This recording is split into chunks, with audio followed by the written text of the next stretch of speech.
We think women need to talk more openly about money because money really matters. It shouldn't be embarrassing or confusing. Join the conversation. We'll be discussing a whole range of topics which will help you get comfortable with your finances. Money Matters. Brought to you by AJ Bell. Hello and welcome to another episode of the AJ Bell Money Matters podcast. I'm Laura. And I am Danni. And if you've not come across us before, we're all about helping women become more comfortable and confident with their finances. And we know there are hurdles, everything from the gender pay gap to the impact of taking time out to have kids.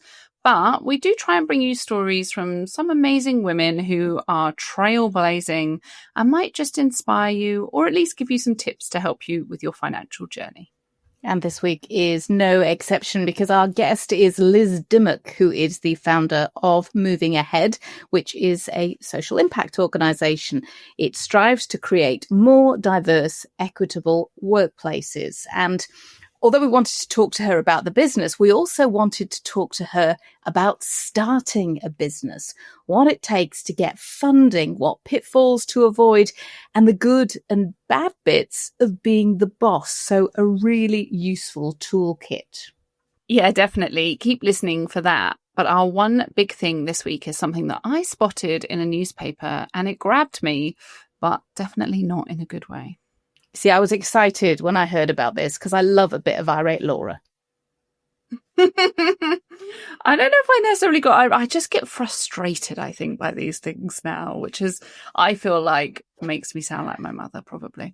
But anyway, it did stop and make me think. It was a survey that's been carried out by Zoopla looking at what people were doing to get together the deposits for buying a house. Now, it's no surprise that 63% of first-time buyers have received financial help from family because that's become a reality for lots of people. And we know that for lots of people, if they don't have help from the so-called bank of mum and dad, then it's really, really tricky to get on the property ladder. And so there are far fewer of them doing it. But that wasn't the bit that stood out to me. The bit that stood out is that sons tended to receive more than daughters, and on average, £13,000 more. And if I look back at the surveys that Zoopla have done before looking into this, that figure isn't new, but I mean, it's the first time I've seen it, and it really surprised and did slightly anger me. Yes. I think what surprised me is that a third of young men, well, more than a third, 42%, were asking for cash, for help from friends, from family, whereas when you got to women, it was only 17%. And I was sort of thinking, why is that? Is it that women are deciding not to get onto the housing ladder? Is it that they don't want to ask? Is it that guys are like, I'm really fed up of renting. I'm just going to ask because I might as well see if there's any cash to help me out here. Or is it that women have got other things in place? Are they using things like lifetime ISAs more? It's fascinating. Yeah, that's a really good point. Like, could this, I like this potential positive twist on it. Could this be that women are just so financially self-sufficient that they don't need help from the bank of mum and dad, or they need less help from it? That would be a great positive takeaway from it. But I think quite a lot of the research that we've done previously does talk about, the gender investment gap, the gender wealth gap, and that women generally have less put away on average in savings or investments or in pensions than men. But I know that when we did our latest batch of research, which was a while ago now, there was a lot of kind of green shoots of excitement among the younger generations. And there was this trend that there was at least parity, and in some cases, kind of women outperforming men when it came to their savings and investments. So maybe this is just that women are taking their own finances under control and don't need as much help or aren't banking on as much help. You're talking about that, though, and I think what you were just saying about maybe it is really positive. There is something in that, because one of the other things which was in this survey which really struck me was on one sort of outcome, maybe not such a great thing for women, because more men are now getting out there and buying property alone. So the difference between solo ownerships of men and women is narrowing. But women still outperform in this area. There are still more women who are owning a house solo than men. So if you take a look at how much of a share it is. So women's share of solo home ownership is 56.2%.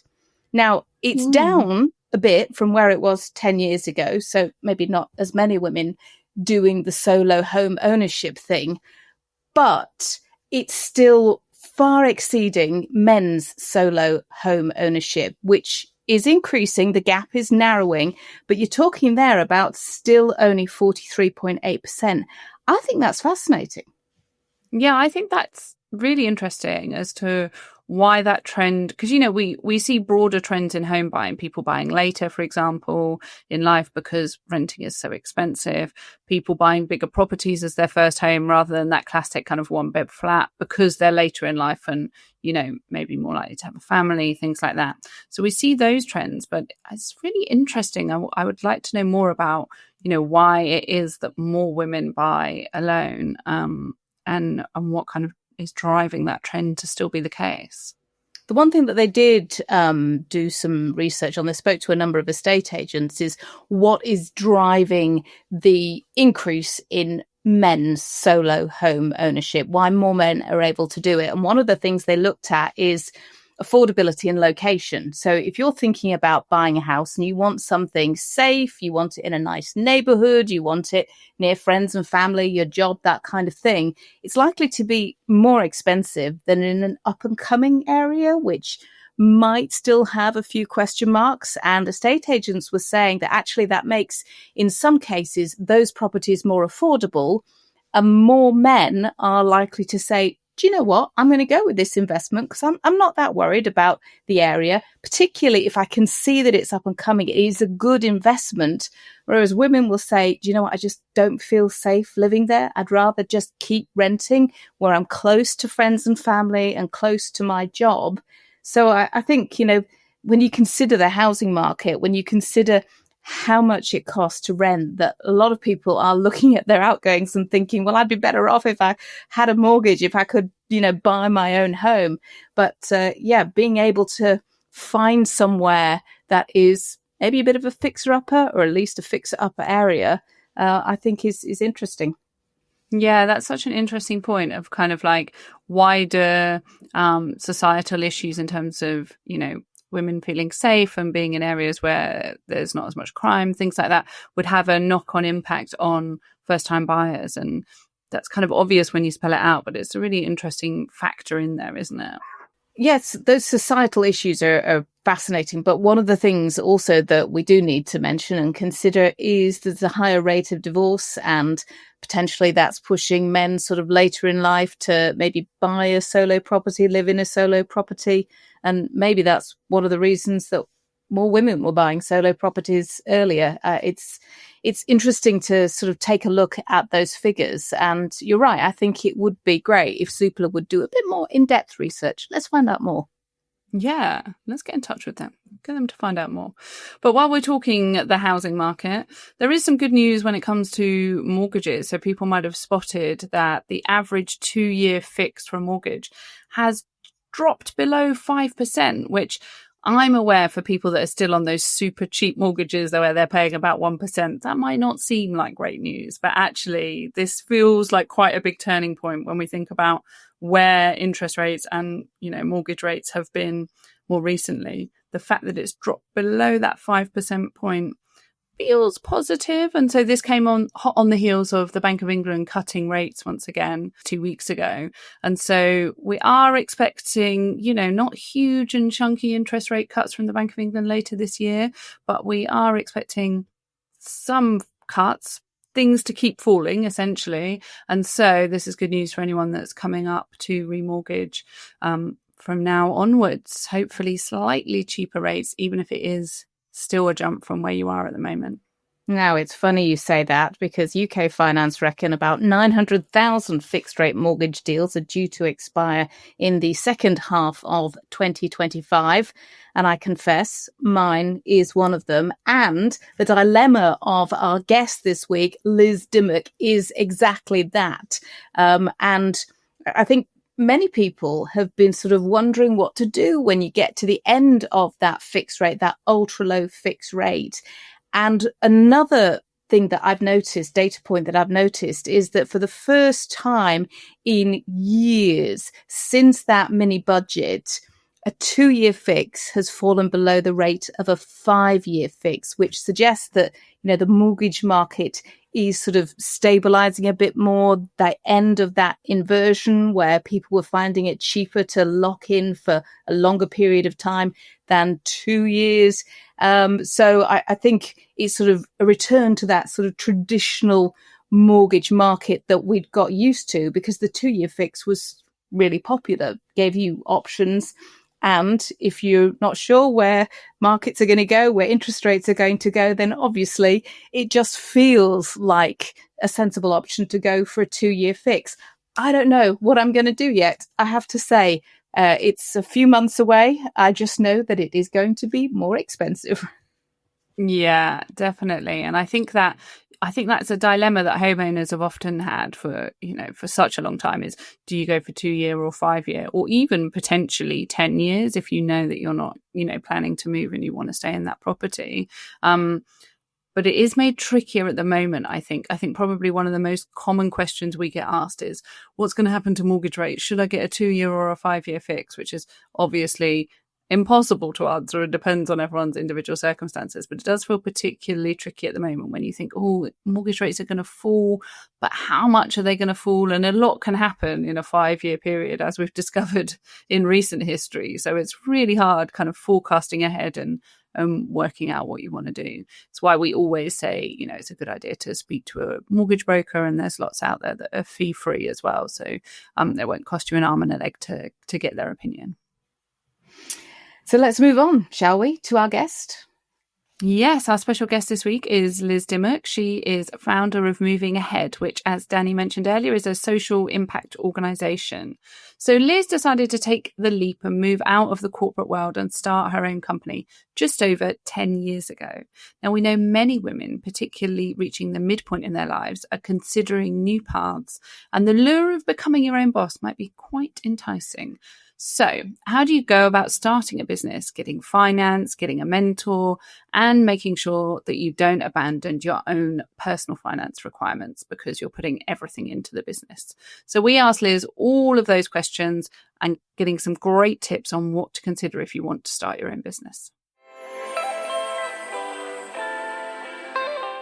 Thanks so much for joining us. We've just explained a little bit about what you do, but you are the founder and CEO of Moving Ahead. So for people that don't know, what is it? What do you do? Yes, so at Moving Ahead, we are on a mission to support workplaces to be high-performing, high-inclusion places where all talent can thrive. And I guess how we do this is the magic that I love. It's cross-company mentoring, it's in-company mentoring, it's matching people together to learn from each other and to be at their best. And we've now done that 11 years. We are continually refining and tuning that process of mentorship and sponsorship. And we are very much all about those underrepresented talent and how we ensure that they can really thrive and be at their best. So that's the here and now. I'm going to take you back to the beginning now, because we wanted to talk to you all about setting up a business, the things that you need to think about, the lessons that you've learned, the things that you wish you'd known when you started. So I said founder, how did that come about? I mean, I guess I always imagined that I would kind of run or be in my own business. My dad had always done that in manufacturing, very different world. And actually, but quite bizarre that I wanted that, because it wasn't an easy path at all for him. So I definitely saw the struggle of that, but it was something in me for sure. But I did the kind of corporate bit. So I did the KPMGs, the HSBCs. I'd done that for 16 years and learnt loads and enjoyed that to a point. And then I was kind of in my mid-30s and I began to love cycling. And I decided that I wanted to cycle the Tour de France. And there is no women's Tour de France. So I did that as an amateur woman, just as a challenge every day, day for day, matching the men's race. And that was something that gave me an enormous sense of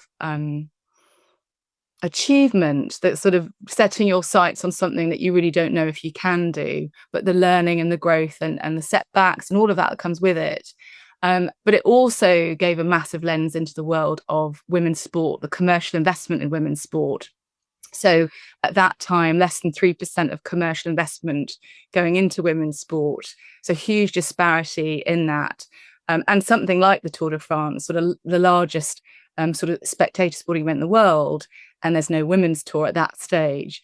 So that really fascinated me. And I kind of think that fueled me then to want to do more. So then I jacked in my corporate role with a mission to cycle around the world. So I thought, I want to do more of this. I want to get more women cycling around, just more women cycling, because there's a big move of British cycling to get more women on bikes. It was at that time. And I really wanted to shift that landscape, and I wanted the personal challenge. So I decided not just to say, let's cycle around the world. I wanted to set a world record to be the fastest woman to do that. And I wanted to raise £1 million for charity. And I trained relentlessly for a year. I jacked in my kind of corporate role and paused that for a year. But because of the nature of doing that, I'd had quite significant sponsors and logistics to do that, with cars and going all around the world, getting women to join me. But at the 11th hour, a major sponsor did pull out. That such is life. But I decided at that point, through a mentor, he said, Liz, you don't need to cycle around the world to create change for women's sport, for women. You don't need to do it by pedaling your bike. How else might you do it? And it was at that moment where I was feeling complete failure. It was a pretty dark time, having sort of gone all into that. But I did realize, actually, that isn't really the way to do this. I can do this through what I know. And what I know is around structured mentorship. I know how to help people learn and grow. And let's look at the boardrooms of business. Let's look at the boardrooms of sport, and how do we bring the worlds of sport and business together through mentorship? How do we get more women into board roles? And actually, it was at that time, very early on, that I met the amazing Helena Morrissey, and she was also founded the 30% Club. So we really linked into that. And also she was massively about supporting women in sport as well. So there was a real congruence there. So that really set me on a path of founding in 2014 Women Ahead, which then became Moving Ahead, really about how do we get more women and more diverse talent into those leadership roles, and how do we do that through mentorship. Now, I hesitate to say there's probably going to be a lot of women in the same boat, because I doubt there are going to be many women who start off founding a business off the back of thinking of cycling around the world. However, I would imagine there are a lot of women listening now who are either thinking about starting a business, maybe at the early stages. So for you, what was the most challenging bit? I think the challenging bit is part of the beauty of it, and what it makes it exciting. And there are different challenges all the way through. But for me, the start, and thinking about women who are at the start line, I do think you need to go all in. When working in that space, I remember talking to Susie Wolff. She's a Formula One driver, and she said to me, Liz, you can't have a plan B. This was in her sport. You have to go all in.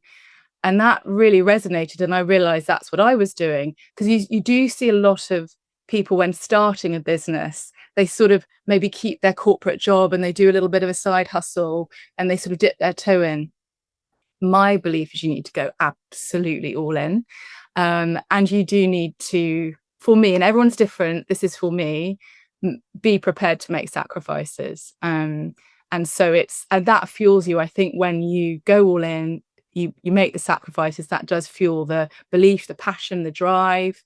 The challenge also for me was financial, because I'd been in a corporate role for 16 years, the cushy six-figure salary, good pension, all of these things were really there, and a big part of my DNA of that's a big part of my security and how I live. Like, that's important to me. So I'm definitely not one of those people that doesn't matter. So leaving that was really hard. And particularly I've got a Middle Eastern mom who's like, literally, why are you not getting married and having children and earning and doing a normal job? And so that was really interesting, the pressure of that. But then a very entrepreneurial dad who was like kind of really supporting me in the wings. But you do have to sort of be prepared for that. And I had a bit of a cushion financially. I'd had savings, and that was, I didn't take a salary for quite some time. And I'm not saying that is the way, but it is a way that I did it, and it really fueled me and helped me. And I think the challenges have been really different, from selling the business and buying it back to now, if I look at the DEI backlash in the world that we're in, AI, all of these things, there's constant adapting and constant learning. But I love that, because it, not one week, not 1 month or year has been remotely the same.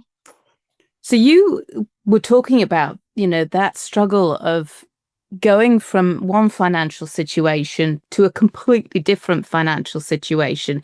Yes, you had a cushion, which some women might not have if they're on the cusp of starting a business. And getting things financed is hard. Yeah.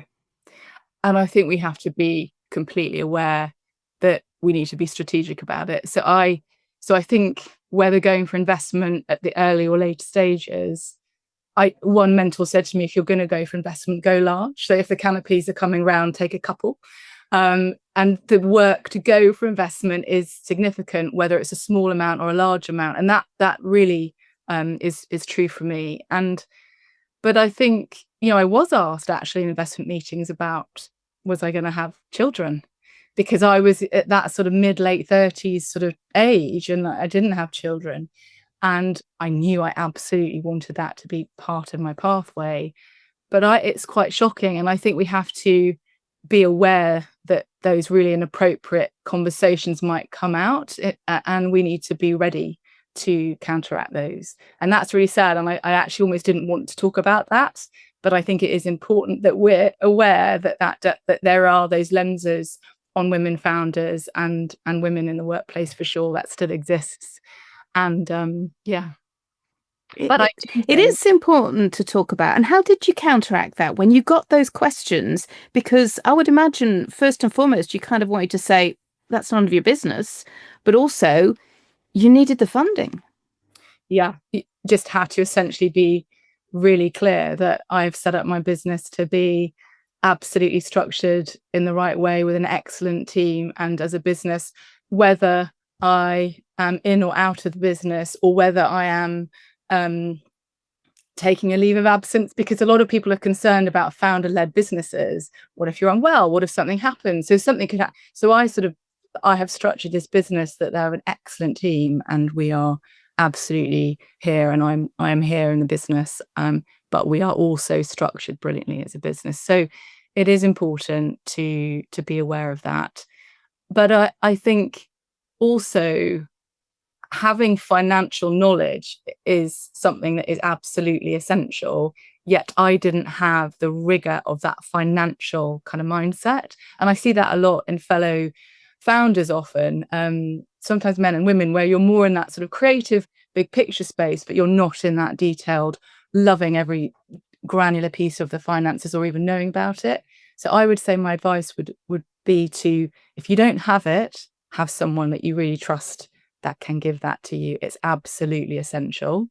And that was one of my big lessons. But interestingly, there's loads of data about women-led businesses and women entrepreneurs. We do a lot of work to support women entrepreneurs. I care hugely about that for women, for our economy. And midlife women are leaving the workplace at the highest rate than ever before. And yet there are many more women that are founding businesses. And I think this is a really exciting opportunity. How do you know for you it's the right time to make that leap?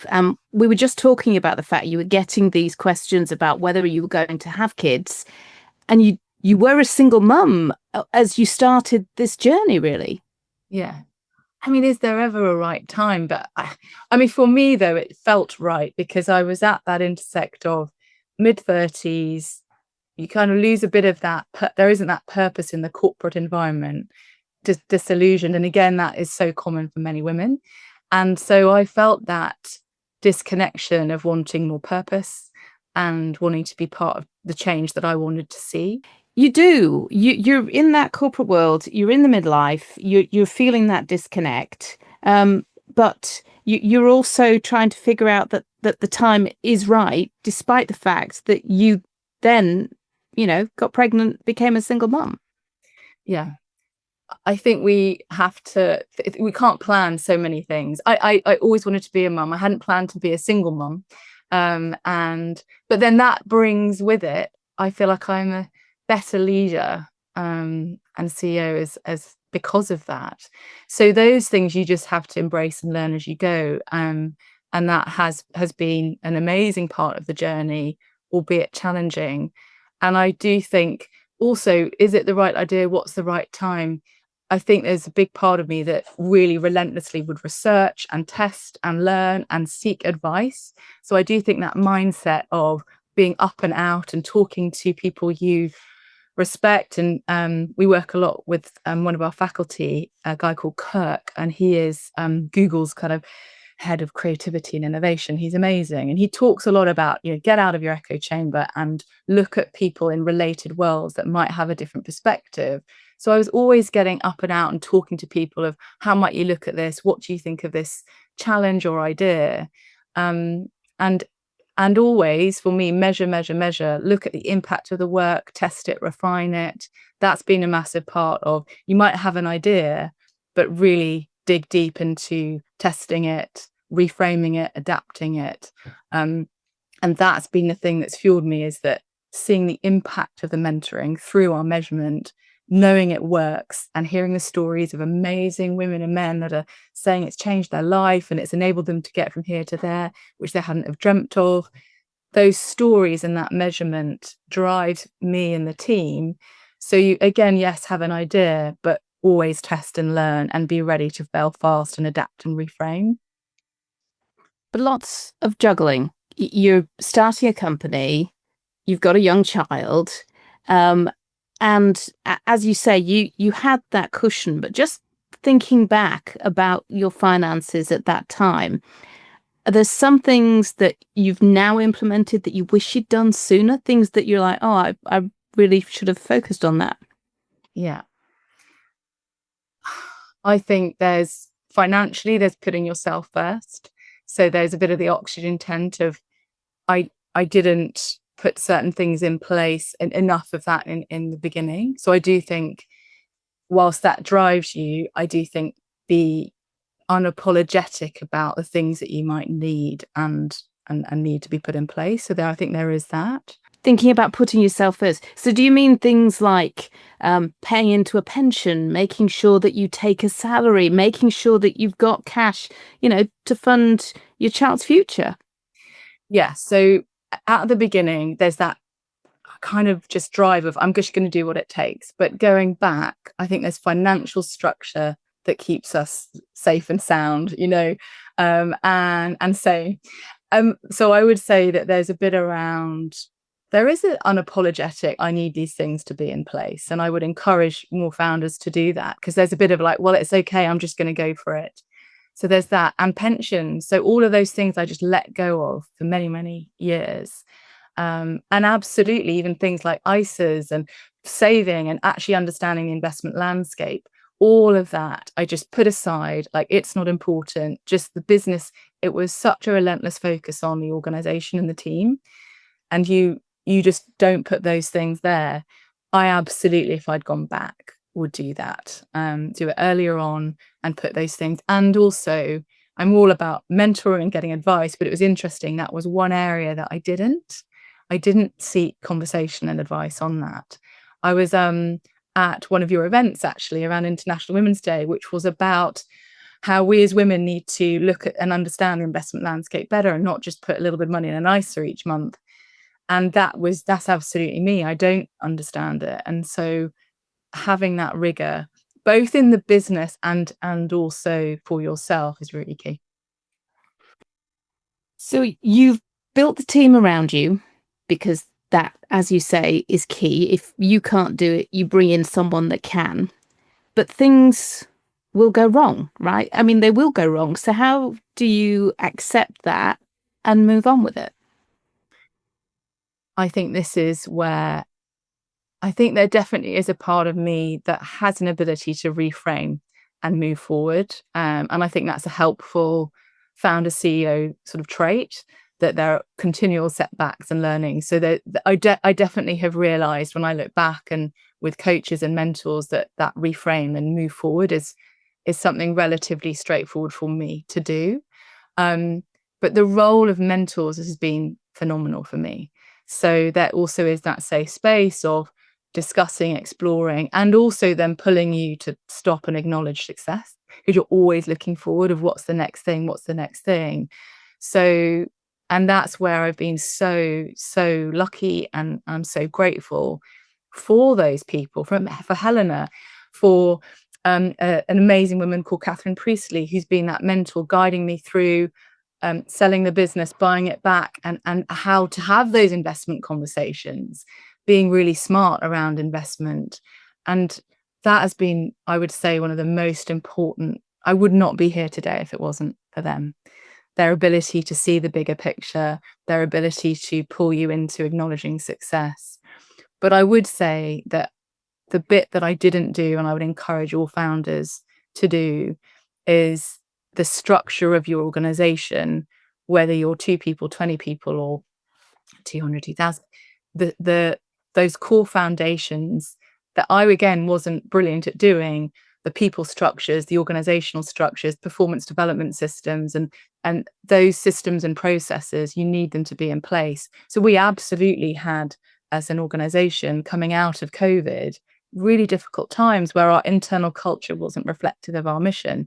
That was probably the lowest point for me in this 11-year journey of, we actually aren't a culture that is reflective of this. We didn't have objective setting and all of the things that are needed. And I sort of saw them as corporate and we can all sit around a table. But as the organization grew from a few people to 30 people, you need that. So I brought in an amazing woman, Holiday Phillips, to really coach me and to set those systems in place. And now I think it's actually the thing I'm most proud of, the culture, the team, the way in which we operate.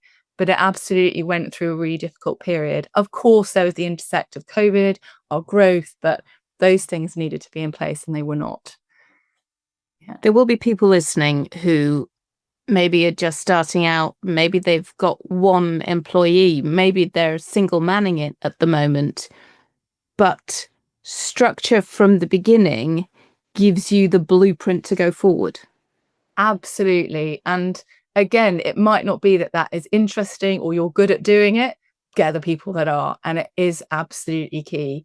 We all need to feel safe and structured, and having clear objectives, having those things in place, and bringing in, we do a lot of work around the colors of blue and red, and people that are big picture, people that need the detail. And to have a diverse team, you need to have all of that in place, and then people can thrive. So this is what we do as an organization, yet I actually hadn't put those things in place. It was a really big lesson for me. And yeah, I love the team. I love the way in which we now are more structured, and I love seeing how different people can thrive in different ways. Yeah. And networking, clearly a crucial part of that, to find a mentor to start with, to learn from people who've already been there. And yet I know a lot of women find that particularly hard. It's really interesting. So all of the front facing stuff were challenges. So public speaking, I absolutely was terrified, didn't want to be on stages, but you have to do that as a social impact entrepreneur. And again, mentors and support helped me do that. Networking, you have to do. And I always have been, I love people, I love getting to know people, but I've realized since having my son, around my own neurodivergence. So I find it actually quite difficult, and it does have an energetic cost. So I've learned ways to make it easier for me, and to make those conversations more meaningful, rather than the sort of, the soggy canapé chat where people are looking around and it's a bit awkward. And so I have been working on that, learning that. And yeah, I find noisy rooms really difficult. I find those conversations quite hard, but they are an absolutely essential part of being in a business and connecting. And I do enjoy it, but I have to find ways in which that can be meaningful, if that makes sense. It does make sense. I've heard so many people talking about, the finite life of your social battery and, trying to make sure that you can be your full authentic self in these situations is that's key. Yeah. And I was always like, yes, yes, yes, yes. And again, through amazing people, Karen Blackett, she'll talk about her boundaries of being a single mum and a leader and the amount of things she'll do in a week. So again, I have to really manage that, not only the energetic cost, but also my balance with my son.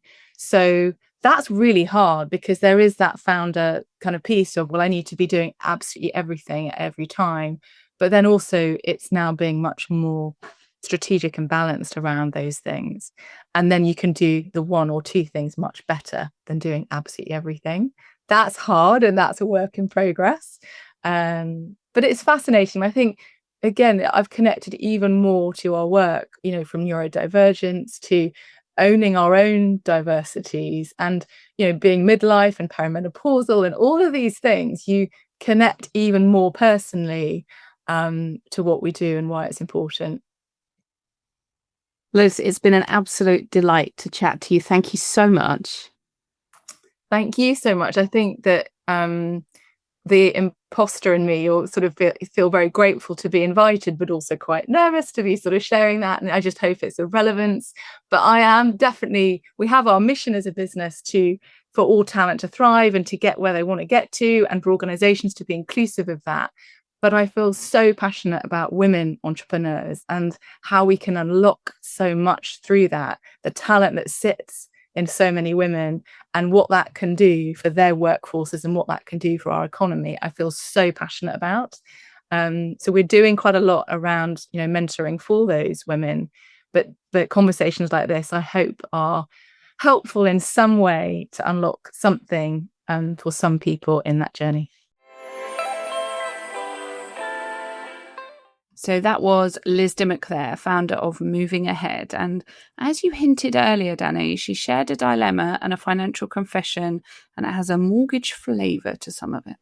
Yes, her dilemma certainly had a mortgage flavour. As I said, I'm dealing with that at the moment as well. What do you do when ultra-low 5-year fixed rate comes to an end? Do you go 2 years? Do you go 5 years? Do you go with a tracker?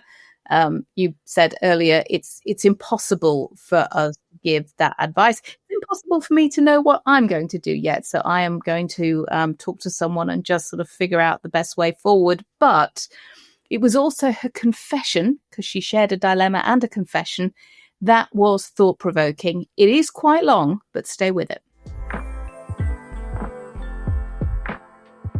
So there's a dilemma, which is a bit boring, but it's important. There's the classic, I'm just coming at the end of a 5-year fixed mortgage. That's like, oh my goodness. And I find this, again, I'm going to need to now go up and out, talk to, do the research. So that's there. But I'd say the confession is, as we're all busy people, I have not been tight on, where to sort of save money and to do that. And I did, and it'd be my big recommendation, Deepak Chopra, 21 Days of Abundance. It's an amazing he's an amazing guru, and you go through a 21 days of guided thoughtfulness around abundance and money and our attitudes to money. It was amazing. But one of the exercises of that is write down absolutely everything that you spend, so on every outgoing and so on. But in a day or in a week, I think it was, you're writing down everything from a packet of crisps that you might buy as you're out and about to buying a new pair of socks on Amazon or whatever.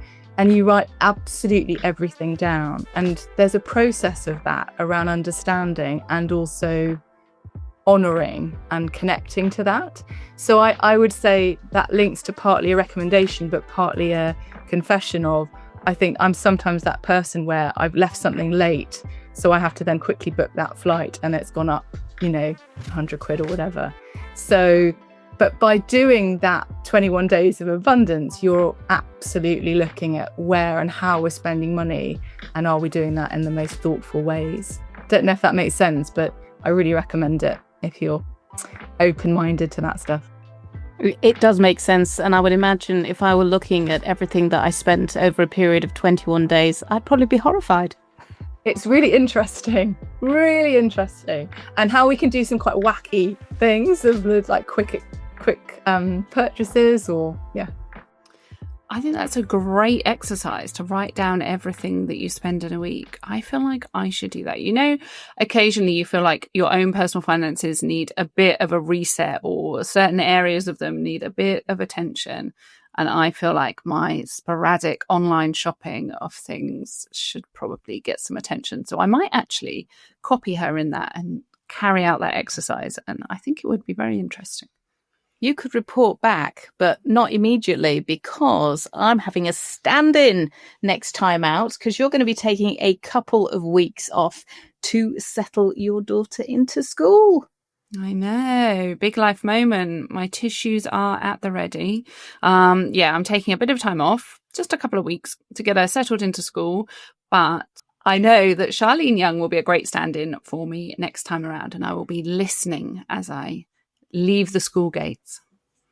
Well, I will also be taking a couple of days off, but slightly later than you, so towards the end of September, because I've also got a big life moment to deal with as well. My daughter's going off to university, so I have actually been going through what I spend in a week, because suddenly I've got to pay out for her what she spends in a week as well. So, tricky times ahead. But as you said, Charlene Young is stepping in, and our special guest in our next podcast will be Pavita Cooper, who is chair of the 30% Club. And she is absolutely brilliant at helping women push themselves forward, apply for promotions.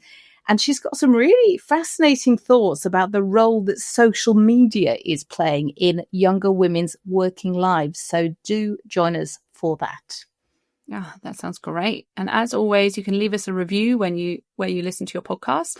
So you can also get in touch by email. We're on hello@moneymatters.co.uk.